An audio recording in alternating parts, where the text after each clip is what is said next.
Hvad er en bruster? En bruster er vores nye opfindelse, som gør, at man kan nedkøle sin lyddæmper mellem skudserie og fjerne gigaflimmer. Så her er en forklaring på, hvad den er og hvordan den anvendes, samt en undersøgelse af dens effektivitet. Brusteren er en lyddæmpekøler, så derfor starter jeg med at skyde 6 skud i begge eksempler for at varme løb og lyddæmper op, præcis som man vil gøre sig under en rigtig skydning. Og så sætter jeg brusteren på lyddæmperen og lader den arbejde, og så må vi jo se, om der er en temperaturforskel på lyddæmperne med og uden brusteren efter de 3 minutter.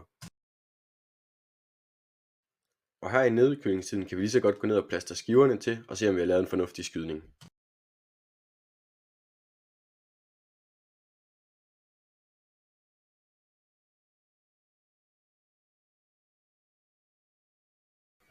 Så nu bliver det spændende at se, hvor stor fald i temperatur er.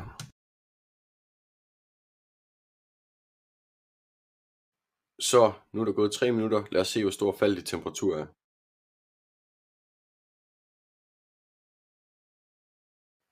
Og her er det endelige resultat. Lyddæmperen med brusteren faldt 61,3 grader, og den uden faldt 17,6 grader. Og dermed er den lyddæmper med brusteren, altså den, der blev kølet bedst ned.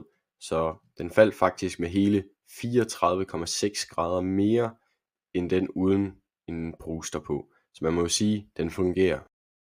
Tak fordi I gad at se med, og håber jeg fik besvaret alle jeres spørgsmål. Men hvis ikke, så er I altid velkommen til at kontakte os.